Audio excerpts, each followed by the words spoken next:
అందరికీ నమస్కారం. నమస్కారానికి ప్రతి నమస్కారం సంస్కారం. సంస్కారవంతమైన సోప్ ట్రిప్లెక్స్ సోప్ వంటివి కాకుండా హాయ్ గాయ్స్, మీ డబుల్ కా మీఠా గురించి వినుంటారు, చూసుంటారు, తిని కూడా ఉంటారు. కానీ ఎప్పుడైనా సింగిల్ కా మీఠా గురించి విన్నారా, చూసారా, తిన్నారా? ఈ వీడియోలో మనం సింగిల్ కా మీఠా ఎలా చేసుకోవాలో చూద్దాం. 8 బ్రెడ్ స్లైసెస్ ఇలా నేను సైడ్స్ తీసేసి పీసెస్ చిన్న చిన్న పీసెస్ కట్ చేశాను. ఈ కప్పు షుగర్ తీసుకున్నాను నేను. సేమ్ ఇదే కప్పు నేను ఈ కప్పు నిండా మిల్క్ తీసుకున్నాను. తర్వాత సేమ్ కప్లో కొన్ని పాలు కొన్ని నీళ్ళు తీసుకున్నాను విడిగా, మళ్ళీ ఎందుకంటే కస్టర్డ్ పౌడర్ ఇందులో మిక్స్ చేయాలి మనము. సో ఇది వచ్చేసి quality custard powder, vanilla flavour వచ్చేసి వెనీలా అండి. సో ఇది వచ్చేసి నేను 2 స్పూన్ ఫుల్గా రావాలండి. ఇది కస్టర్డ్ పౌడర్ 2 స్పూన్స్ ఫుల్ వేయాలి. ఇలా మిక్స్ చేసుకోవాలి మనం. ఇలా మిక్స్ చేసుకొని మనం పక్కన పెట్టుకోవాలి. ఈ స్పూన్ తోటి ఫుల్ 2 స్పూన్స్ వేయాలి కస్టర్డ్ పౌడర్. ఈ కప్పు పాలు తీసుకున్నాం కదా, అందులో మనం తీసుకున్న షుగర్ ఉంది కదా, ఆ షుగరు ఈ పాలల్లో 4 స్పూన్లు షుగర్ వేసేసి మనము ఇలా కలుపుకోవాలన్నమాట. ఈ కప్పు షుగర్ తీసుకున్నాం కదా, నేను ఇలా సిరప్ చేశాను. ఏం లేదండి, ఆ కప్పు షుగర్ వేసేసి మనము ఒక 1/2 గ్లాస్ వాటర్ పోసుకోవాలి. ఈ గ్లాస్ తోటి, ఒక పెద్ద గ్లాస్ తోటి 1/2 గ్లాస్ వాటర్ పోసేసుకొని ఇలా కొంచెం కరగబెట్టుకోవాలి. చూపించిన 1 కప్ పాలు ఉన్నాయి కదా, అవి నేను కొంచెం వేడి చేస్తున్నాను. అంటే ఒక పొంగు వచ్చే వరకు, ఆల్రెడీ కాగిన పాలు ఇవి, కొంచెం హీట్ చేస్తున్నాను నేను. అండ్ ఇందాక మనం షుగర్ తీసుకున్నాం కదా, దాన్ని కూడా వాటర్ పోసి నానబెట్టాం కదా, సో దాన్ని ఇప్పుడు షుగర్ సిరప్ రెడీ చేస్తున్నాం.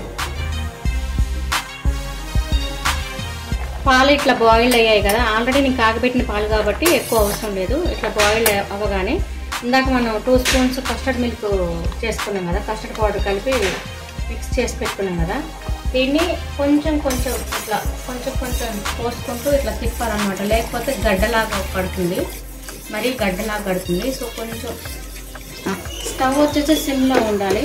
ఇలా మనం కస్టర్డ్ మిల్క్ ఇలా చేసేసుకోవాలన్నమాట. సో ఇలా థిక్నెస్ వస్తుంది.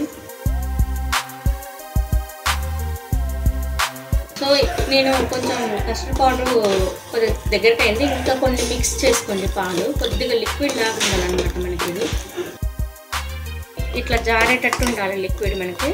మనకేమైనా కొంచెం గట్టిగా అనిపిస్తే ఇంకొన్ని మనం మిల్క్ యాడ్ చేసుకొని ఇట్లా జారుగా ఉండాలి. కొద్దిగా జస్ట్ ఎక్కువసేపు బాయిల్డ్ అవసరం లేదు. ఇది ఇలా రెడీ చేసేసుకొని స్టవ్ బంద్ చేసుకోవాలి. యాలకుల పౌడర్ వేసేసి కలిపాను. యాలకులని ఇలాచీ అంటారు.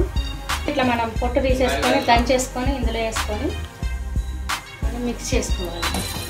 సో ఇప్పుడు మనకి ఇది షుగర్ సిరప్ కూడా ఇలా జస్ట్ మనకు కొంచెం బంకలాగా ఇట్లా కొద్దిగా తీగలాగా వచ్చే వరకు కొద్దిగా బాయిల్ చేయాలన్నమాట.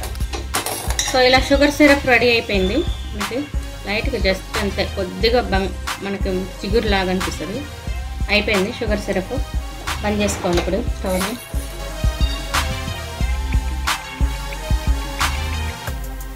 ఇందాక మనం పెట్టిన కళాయిని కొంచెం ఒక 2 స్పూన్లు నెయ్యి వేసేసి కొద్దిగా మనం వేడి చేయాలన్నమాట. నెయ్యి వేసేసి వేడి చేయాలి. నెయ్యిని కరిగించుకోవాలి. ఇప్పుడు ఇలా నెయ్యిని కరిగించుకొని మనం స్టవ్ ఆఫ్ చేసేసుకోవాలి. డీప్ ఫ్రైకి మనము ఆయిల్ పెట్టుకున్నాము, బ్రెడ్ డీప్ ఫ్రైకి. అందులో ఒక స్పూను నెయ్యి కూడా వేసేసి మనము ఆయిల్ని వేడి చేసుకోవాలి. సో మనం బ్రెడ్ వేయించాక గిన్నెలో పక్కన సైడ్లో ఒక గిన్నెలో వేసేసుకుంటున్నాను. సో ఇప్పుడు బ్రెడ్ పీసెస్ని ఒక్కొక్కటి ఇలా వేసేసుకొని 2 సైడ్స్ మనం రెడ్డిష్గా ఫ్రై చేసుకోవాలి. ఇలా గోల్డెన్ బ్రౌన్ రాగానే మనం ఇలా పీసెస్ తీసుకుంటూ ఇలా వేసుకోవాలన్నమాట.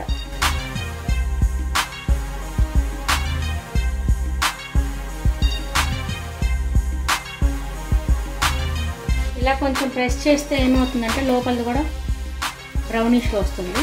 కొంచెం మనం ఈ బ్రౌనిష్ రాగానే తీసేసుకోవాలి, లేకపోతే మాడిపోతుంది. సో జస్ట్ ఇలా ప్రెస్ చేస్తే లోపల కూడా బ్రెడ్ రోస్ట్ అవుతుంది అన్నమాట. సో ఇలా మొత్తము మనం తీసుకున్న బ్రెడ్ పీసెస్ మొత్తం, ఈ పీసెస్ మొత్తం మనం రోస్ట్ చేసేసుకుందాము.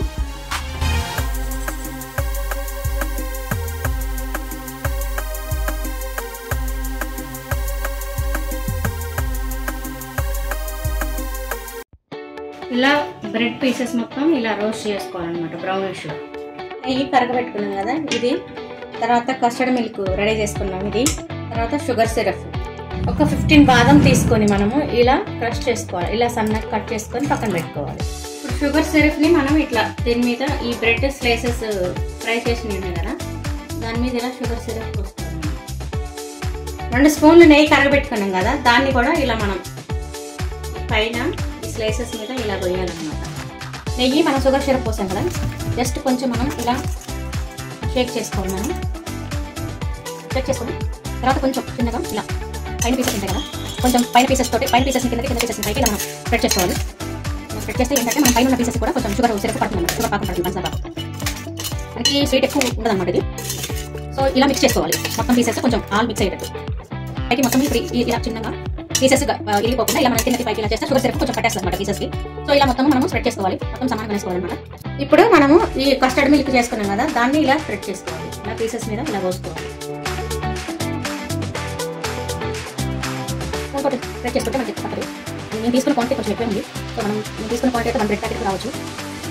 ఎందుకంటే మనకి మిగిలిన ఓకే కానీ మళ్ళీ మనకి కడితే అప్పుడు కష్టం కదా, కొంచెం ఈ కస్టర్డ్ సిరప్ ఎక్కువ బాగుంది. మనకి కస్టర్డ్ మిక్స్ ఇలా చేసాం కదా, మళ్ళీ కొంచెం మనం ఇట్లా షేక్ చేసుకోవాలి. ఇలా ఓకే, ఎక్కువ పట్టదు ఇది. ఓకే, స్టాప్ చేసేస్తున్నాం. దీని మీద మనం బాదం కట్ చేసుకున్నాం కదా ఇందాక సన్న పీసెస్, ఇలా స్ప్రెడ్ చేసుకోవాలి. ఇలా పీసెస్ని ఇలా స్ప్రెడ్ చేసేసుకోవాలి, ఇలా మొత్తం వేసేసుకోవాలి. ఇలా గార్నిష్ చేసేసుకోండి. నోటికి కొంచెం మనకి క్రిస్పీగా పండుగ తగులుతూ వస్తుంది అనమాట. సో దీన్ని మనం ఒక 15 to 20 మినిట్స్ మనం కొంచెం కూల్లో తింటే బాగుంటుంది అనమాట టేస్ట్. దీన్ని 15 to 20 మినిట్స్ మనం ఫ్రిడ్జ్లో పెట్టేద్దాం. ఫ్రిడ్జ్లోంచి తీసామండి. చల్లని తీయటి crunchy single ka meetha ready.